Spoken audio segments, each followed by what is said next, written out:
everyone, and welcome back to the Holland Land Office Museum's Artifact video series. My name is Ryan Duffy, and I'm the director of the museum.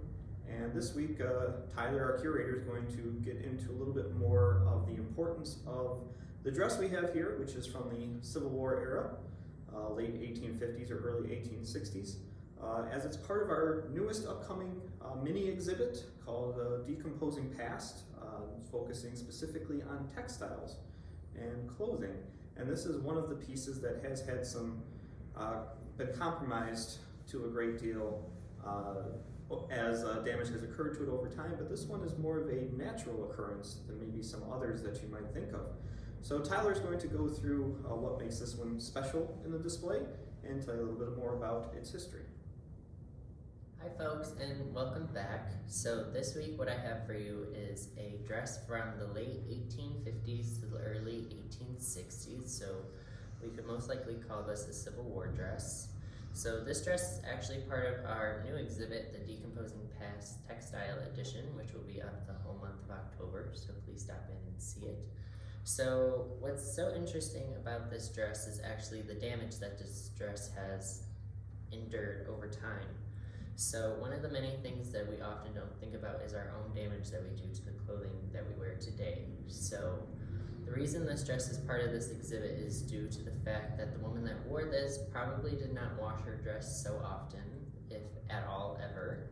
So Ryan will show you later that up close under her arms is actually a lot of decay of silk due to perspiration damage. So our sweat actually hurts fibers over time and continues the decay of fabric, making this dress very interesting to talk about how textiles decompose and how we as humans affect textiles and the clothes that we wear and the various things that we use around our houses today. But this dress is also interesting due to the pattern that it has with this very floral and striped design with green and pink, and there's a bit of yellow in some places, and it has enamel buttons going down the front which are original to the dress, and we are only missing one, which is very uncommon. So it is very interesting, and I encourage you to come view the exhibit and learn how textiles decay and how we are important here at the HLOM and how we preserve physical history in our textiles upstairs, and it will be very interesting to hear your guys' reviews and thoughts on the exhibit. Well, I hope you enjoyed this edition of the Artifact video series and learned a little bit more about what happens to our textiles over time and why it's important, the jobs of museums like ourselves in preserving them. If you enjoyed this video, be sure to give it a thumbs up or subscribe to the channel, as it gets you more information about our videos sooner when we do release new ones. And be sure to check out the rest of them in the playlist, as there's about 165 now, so it keeps growing. And we never thought it would actually get to this point, but it's been a major project that's turned out to be very beneficial for all involved.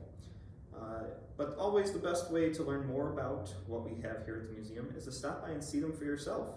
And we can share even more information with you, and you can see these up close and personal, which is really wonderful. And if you really do enjoy the local history of Genesee County and enjoy what we do here at the museum, please consider supporting us. And the best way to do that is to become a member of the museum, which can be as low as $25 for a year. And it gets you a lot of benefits and connections to the museum that you might not get otherwise.